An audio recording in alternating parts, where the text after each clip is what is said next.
কি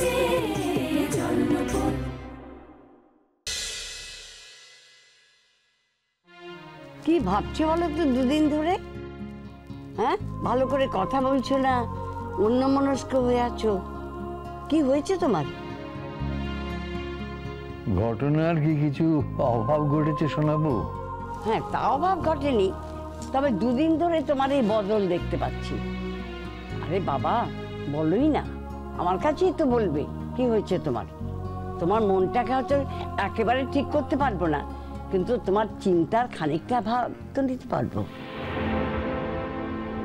জীবনে তো কোনো ভাগই দিলে না আমায়। আমারও তো মাঝে মাঝে একটু ভাগ পেতে ইচ্ছে করে। তোমরা নিজেরাই এত সমস্যায় জর্জরিত হয়ে আছো, তারপর আমি আরো সমস্যা তোমাদের দেব। তাই ভাবছিলাম নিজেই যদি সমস্যার সমাধান করে নিতে পারি। পেরেছো? না, পারিনি। কি হয়েছে গো?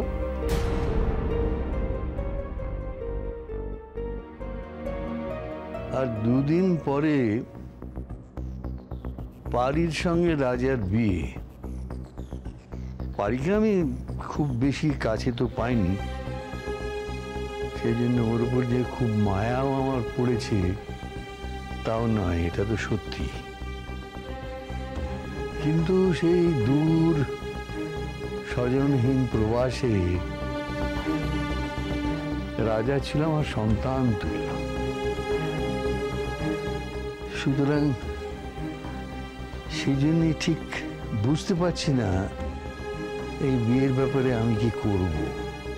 এর মধ্যে বোঝাবুঝির কি আছে? কি যে বলো না তুমি। ওই যে বললাম না যে তোমার মতন সহজে যদি আমি সমাধান করে নিতে পারতাম ব্যাপারটার, তাহলে তো ঠিকই ছিল, কিন্তু সেটা তো পারছি না। সেই জন্যই চিন্তা করছি।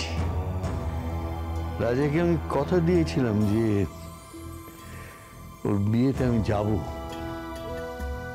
দেখো, সেরকম ভাবে আমি কখনো কাউকে কথা দিয়ে কথা রাখিনি, এমন ঘটেনি। কখনো আমি কথার খেলাপ করিনি। যদি মনে হয়েছে যে এই কথাটা রাখা অসম্ভব, তাহলে আগেই বলে দিয়েছি যে আমি পারবো না। কিন্তু এবার যে আমার কথার খেলাপ হয়ে যাবে। না না, কথার খেলাপ করনি এ কথা বলো না, তার জলজ্যান্ত প্রমাণ তো আমি।